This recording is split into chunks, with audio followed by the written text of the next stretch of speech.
நேற்று நைட்டு கடையிலேருந்து வீட்டுக்கு போனதுக்கப்புறமா கருவாட்டு குழம்பு செய்யலான்னு சொல்லிட்டு தான் செஞ்சிட்ருந்தேன். எனக்கு என்னவோ தெரில, நேற்று காலையிலேருந்தே வந்து கருவாட்டு குழம்பு சாப்பிட்ணும் அப்படின்னு சொல்லிட்டு தோணிகிட்டே இருந்துச்சு. ஸோ அதனால தான் வீட்டுக்கு போய் செஞ்சிட்ருந்தேன். அது கூடவே வந்து பார்த்திங்க அப்படின்னா களி செய்யலாம் அப்படின்னு சொல்லிட்டு தான் அரிசி வந்து ஒரு பக்கம் வேக வச்சுருந்தேன். களிக்கு வந்து நிறைய அரிசி போடக்கூடாது, கொஞ்சமாக தான் வந்து போடணும். அதாவது ஒரு கை அளவு தான் வந்து போடணும். அப்படி தான் வந்து போட்டு செஞ்சிட்ருந்தேன்.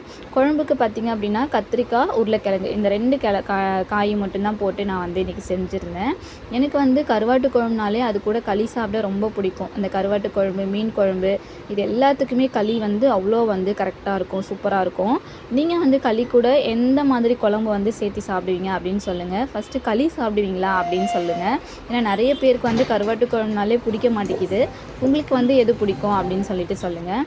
முன்னாடியெல்லாம் பார்த்திங்க அப்படின்னா நான் வந்து 1 டம்ளர் மாவுக்கு 2 டம்ளர் தண்ணி வந்து வச்சுட்டு அதுக்கப்புறம் மாவு சேர்த்து வந்து கலரிட்டு இருந்தேன். இப்போல்லாம் வந்து மெஷர்மெண்ட் இல்லாமலே ஓரளவுக்கு கலரை வந்து பழகியாச்சு.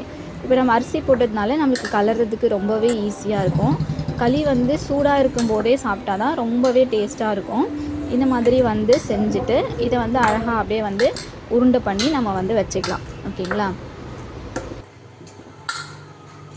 கிளறும்போது கண்டிப்பாக சூடாக தான் இருக்கும். நடுவில் நம்ம கையில் கொஞ்சம் தண்ணி தொட்டு தொட்டு கிளறும்போது நமக்கு அந்த சூடு வந்து தெரியாது.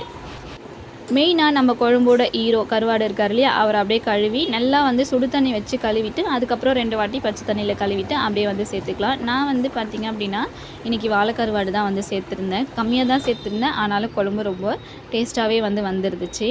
நாங்கள் நேற்று நைட்டு இந்த மாதிரி தான் வந்து களியும் அதுக்கு மேட்சிங்காக கருவாட்டு குழம்பும் வச்சு சூப்பராக வந்து சாப்பிட்ருந்தோம். என்னோடய ஃபேவரட்டான ஒன்று.